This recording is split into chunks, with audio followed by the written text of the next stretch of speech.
In today's video, I'll be showing you how to use ShopPay installments. If you weren't already aware, this will allow you to buy now and pay later in 4 interest-free installments for orders over $50.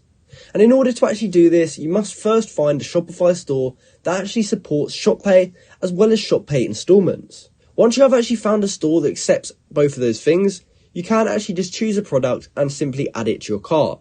From there, we can simply move to checkout. And from here, you should be able to see this button at the top, which says ShopPay under Express Checkout.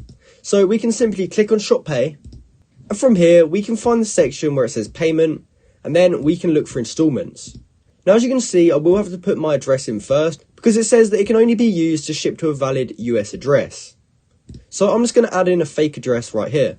Okay, so as you can see, I've added in a fake address here, and what I'm going to do from here is go down to payment. And we want to switch it from pay now to pay in 4 installments of $15.94.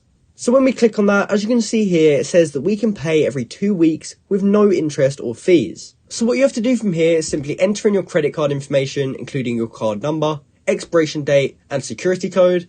And then we can click continue to payment plans. Once you do that, you'll then get taken to the payment plan section, and you'll then be able to check out using ShopPay. So that's how you can use ShopPay installments. I hope you found this video helpful, and thanks for watching.